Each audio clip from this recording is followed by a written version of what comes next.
L'Empire n'est pas la seule nation puissante du Vieux Monde. En effet, au sud-ouest de celui-ci se trouve une nation fondée par les Bretonnies, la plus puissante des tribus des premiers hommes.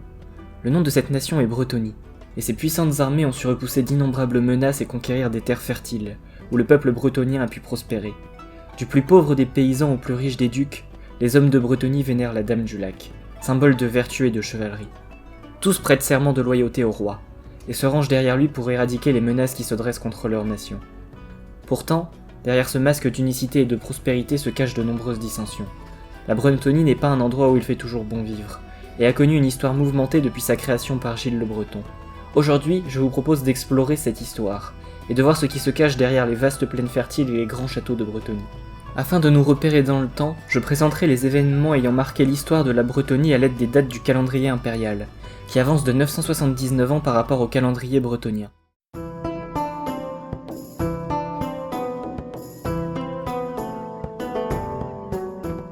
L'histoire bretonienne commença en moins 1500 avant Sigmar, au moment où la guerre de la Barbe ayant opposé les elfes aux nains se finit par la victoire des Daois. Les hauts elfes ayant été défaits quittèrent peu à peu le Vieux Monde, pour rentrer en Ultuan, où se réfugièrent dans la forêt d'Atel-Lorraine, abandonnant les terres de Bretonie. Les nains pourtant victorieux ne purent coloniser ces terres abandonnées, car seulement quelques années après leur victoire, de puissants séismes balayèrent l'ensemble de leur territoire, et des hordes de pauvertes et de scaven envahirent leurs domaines, marquant le début de l'âge du malheur et du déclin des nains. De nombreuses forteresses naines des montagnes grises furent occupées par des tribus pauvertes, après seulement quelques années de conflit. Ce sont ces tribus pauvertes qui s'installèrent et prospérèrent en Bretonnie à la suite du départ des elfes. Seulement, vers moins 1000 avant Sigmar, la migration de puissantes tribus humaines vers l'Empire va changer cet état de fait. C'est en effet à cette période que plus d'une centaine de peuples humains migrèrent depuis le sud pour s'installer dans l'Empire. Confédérés en tribus de taille variable, ces humains maîtrisant les techniques de fabrication du bronze et la roue se livrèrent des guerres incessantes, développant des cultures et des arts de la guerre variés et efficaces. L'un de ces peuples appelé Bretonie se spécialisa dans la guerre à cheval, et devint ainsi l'un des plus puissants peuples humains de l'Empire. Mais les forêts impériales n'étaient pas idéales pour l'usage de la cavalerie. Ce peuple préféra donc traverser les montagnes grises pour s'installer dans les vastes prairies de Bretonie. S'ensuivirent des siècles de conflits ouverts nécessaires aux Bretonies pour repousser les pauvertes de ces terres fertiles. En plus de ces guerres contre les pauvertes, les différentes tribus humaines se combattirent également entre elles pour devenir la tribu dominante. Après plus de 300 ans de conflit, en moins 700, la majorité des terres de Bretonie étaient passées aux mains des Bretonies, à l'exception du massif d'Orquemont, de la forêt de Chalon et du sud de la Bretonie. 20 tribus majeures de cavaliers se partagèrent alors ces terres, continuant de lutter pour maintenir les pauvertes loin de leur domaine et de se combattre entre elles pour assurer leur suprématie. En moins 650, un seigneur Bretonie souhaitant étendre son domaine lança une expédition dans la forêt d'Atel-Lorraine.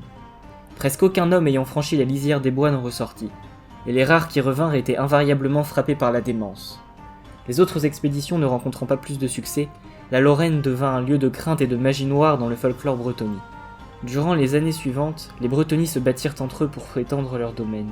Certaines tribus furent annexées par d'autres, et les différents seigneurs de guerre construisirent de nombreuses forteresses pour protéger leur domaine.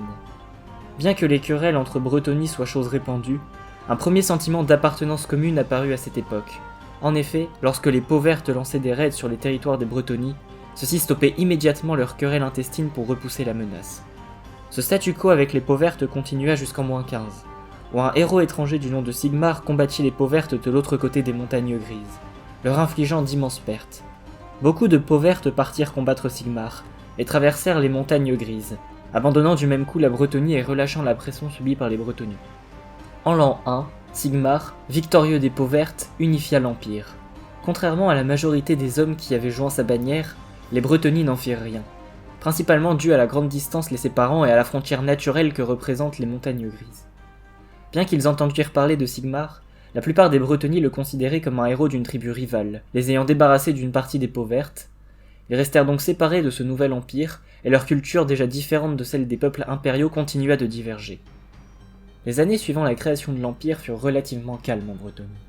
Le nombre de pauvertes ayant été grandement réduit permit aux Bretonies de pleinement se concentrer sur leurs luttes intestines, et une ébauche de commerce se démarra avec le nouvel Empire. Cette situation dura jusqu'en l'an 100, où la redoutable flotte de Cétral impérissable débarqua en Bretonie, à la recherche d'esclaves.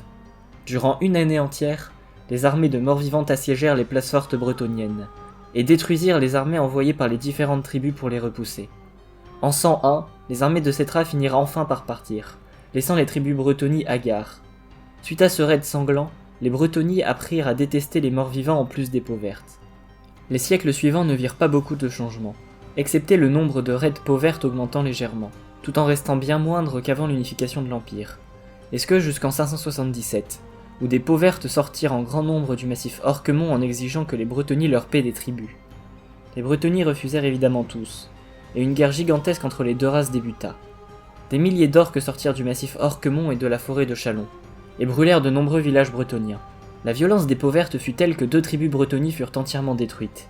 Mais les représailles des bretonnies furent bien pires, et des milliers de peaux vertes furent massacrés avant de pouvoir fuir au cœur de la forêt de Chalon ou dans les montagnes. À la suite de cette guerre, les bretonnies réoccupèrent les terres dévastées par les peaux vertes. La plupart des seigneurs bretonnies comprirent l'importance d'une unité des différentes tribus face aux menaces extérieures. Les conflits internes diminuèrent encore, même si certaines tribus restaient véhémentes et cherchaient encore à s'accaparer de nouvelles terres en empiétant sur leurs voisins. En 770, cette nouvelle stabilité se conclua sur un accord.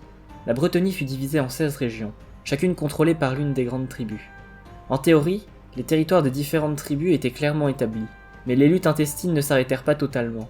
Seulement, les Bretonies ne se battaient plus pour l'anéantissement des tribus rivales, mais pour des enjeux de moindre importance, comme pour le contrôle d'un bourg ou d'un village aux marges des régions. Les seigneurs les plus ambitieux cherchèrent donc à s'étendre en dehors des terres sous le contrôle Bretonie. Ils envoyèrent donc de nombreuses expéditions dans la Lorraine, mais aucune d'entre elles ne parvint à conquérir cette région magique. Cette situation persista jusqu'à 930, où les peaux vertes du massif Orquemont s'unirent sous la ouague du chef de guerre Gargabad, et refirent surface pour se frotter aux Bretonies. Cette immense ouague envahit la région de Cuyeux, et la tribu Bretonie fut incapable de l'arrêter. Tous ses cavaliers périrent dans une ultime bataille sans parvenir à repousser les orques. Le massacre de Cuyeux marqua le début d'une longue période de conflit, qui ne s'arrêta que lors de l'unification des tribus Bretonies.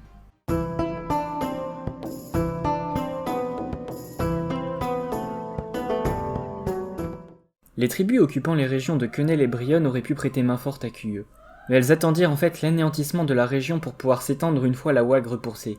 Elles entrèrent donc dans le conflit trop tard pour sauver la région, et s'unirent pour repousser les peaux vertes. À la suite de cette guerre, les seigneurs de Brionne et de Quenelle se livrèrent un duel pour savoir lequel des deux pourrait prendre les terres dévastées de Cuyeux. Ce fut le seigneur de Quenelle qui l'emporta, et il put étendre sa région. Soucieux de laver son honneur bafoué, Baudouin, le seigneur de Brionne, prépara une expédition pour mettre un terme aux agissements de Gargabad, le chef de la ouague. Il leva une puissante armée et se rendit au massif Orquemont en 932. Les Bretonies et les orques s'affrontèrent dans une immense bataille. Au cours du combat, la monstrueuse hache de Gargabad resta plantée dans le bouclier du seigneur de Brionne, qui dut se battre avec ce fardeau pendant des heures.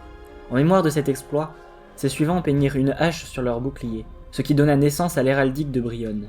En 939, Béren, le fils du seigneur de Gisors, tomba sur une embuscade d'hommes bêtes alors qu'il chassait dans la forêt d'Ardennes. Toute sa suite fut massacrée, mais il parvint miraculeusement à s'échapper. Ivre de colère, le jeune guerrier retrouva le camp des hommes bêtes et les tua tous à la faveur de la nuit, avant d'errer des jours durant dans les fins fonds des bois, complètement perdu. Ce fut finalement un cerf blanc qui le guida hors de la forêt, et lorsqu'il hérita des domaines de son père, il incorporera l'image du cerf blanc dans ses armoiries. En 947, 3 menaces apparurent simultanément pour les tribus de Bretonie. Les peaux vertes sortirent du massif Orquemont pour une énième ouague, les Humbets lancèrent des raids depuis la forêt des Ardennes et les hommes de Norska débarquèrent du nord pour lancer des raids sur les côtes. Complètement pris en tenaille, les Bretonies ne purent que dans un premier temps assister impuissants au massacre de leurs terres, retranchés dans leurs forteresses. C'est durant cette période de trouble qu'un certain Gilles de Bastogne fit parler de lui. Dès 950, il enjoint sa sœur à épouser le jeune Thierry de Lyonesse, créant du même coup une alliance entre Bastogne et Lyonesse, qui permit de repousser les envahisseurs de ces deux régions. Avant même d'avoir pu reconstituer leurs forces pour prêter main forte aux autres tribus Bretonies en grand danger, un dragon du nom de Semagurst prit la Bastogne pour terrain de chasse, sapant totalement les efforts de Gilles et Thierry pour constituer une armée suffisamment puissante pour repousser les menaces qui planaient sur la Bretonie. Gilles se mit donc en tête de chasser ce dragon, et le traqua pendant plus d'1 an. Il trouva finalement son antre au cœur de la forêt de Chalon en 952. Après un rude combat, Gilles parvint à décapiter le dragon et à ramener sa tête jusqu'à Bastogne. Il devint ainsi célèbre parmi toutes les tribus de Bretonie, et porta ensuite la peau de la créature comme une cape. Il modifia également son héraldique pour y incorporer un dragon. À la suite de sa victoire sur le dragon, Gilles, aidé du seigneur Thierry de Lyonesse, put lever des armées pour aider les autres tribus Bretonies, stabilisant la situation et permettant aux Bretonies de subsister bien que la situation restait critique. En 974, des hordes d'orques aux effectifs sans précédent commencèrent à attaquer les terres de Bretonie, annulant totalement le fragile statu quo qu'avait permis Gilles. Le pays de Glamboriel fut entièrement ravagé et les territoires restants furent intégrés à la Gascogne. Poussant vers le nord, les Pauvertes menacèrent de prendre Quenelle, Brionne et l'Aquitanie, et ainsi de rejoindre d'autres armées orques pour assaillir Paravon, Montfort, Bastogne et Bordelot. Les Bretonnies en sous-nombre complet subirent d'importantes pertes. Beaucoup de tribus se retranchèrent derrière leurs places fortes, attendant le coup de grâce de leurs ennemis sans pouvoir y faire grand-chose. Encore une fois, l'espoir vint de Bastogne, dont l'armée repoussa les envahisseurs orques en 975. Malheureusement, le père de Gilles mourut dans la bataille. En tant que nouveau seigneur de Bastogne, Gilles sécurisa son territoire et conduisit son armée vers Bordelot pour empêcher la jonction entre deux armées pauvertes.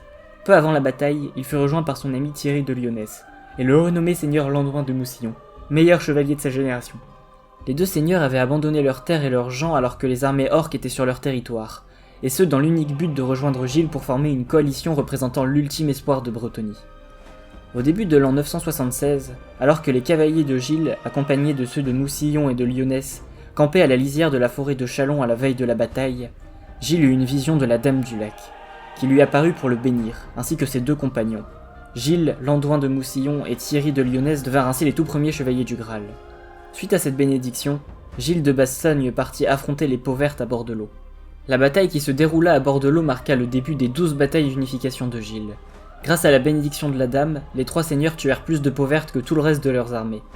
Suite à cet exploit, ils furent rejoints par les seigneurs Marcus de Bordelot et Frédémond d'Aquitanie. Après le banquet de la victoire, Marcus et Frédémond reçurent également la bénédiction de la Dame, et les 5 compagnons partirent libérer les autres tribus bretoniennes toujours assiégées par les hordes de Pauvertes, d'hommes bêtes et de Nordiques. Durant 2 ans, entre 977 et 978, Gilles mena 11 autres batailles, jusqu'à être connu comme le seigneur des batailles à travers toute la Bretonie.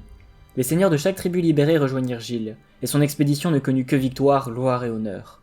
Les faits d'armes de Gilles et de ses compagnons devinrent l'archétype de ce à quoi devaient aspirer tous les chevaliers, et de nombreux contes bretoniens relatèrent ses exploits pendant des siècles. En 979, les terres des Bretonnies devinrent enfin sûres. Un grand rassemblement eut lieu dans le château de Folgar d'Artenois. Il se conclut sur l'unification des tribus Bretonnies, qui devinrent les Bretoniens. Le système de duché et de roi fut établi. Chacun des grands seigneurs des Bretonnies, les 14 compagnons du Graal, furent nommés ducs et prononcèrent des serments d'allégeance à Gilles, le premier roi des Bretoniens. Suite à ce rassemblement, Frédémond, duc d'Aquitanie, épousa Annabelle, la sœur cadette de Gilles. Ainsi fut fondé l'illustre royaume de Bretonie, qui connut une histoire mouvementée et de nombreuses crises durant son histoire, mais qui a su résister à toutes les menaces se dressant contre lui. Dans une prochaine vidéo, nous aborderons en détail les grands événements ayant rythmé l'histoire de ce royaume. En attendant, c'est déjà la fin de cette première partie de l'histoire de la Bretonie expliquée par les cartes. Si elle vous a plu, n'hésitez pas à liker, commenter et à vous abonner, ça aide énormément la chaîne à se développer et ça me soutient beaucoup. Et je vous retrouve pour la deuxième partie de l'histoire de la Bretonie expliquée par les cartes. Allez, à la prochaine!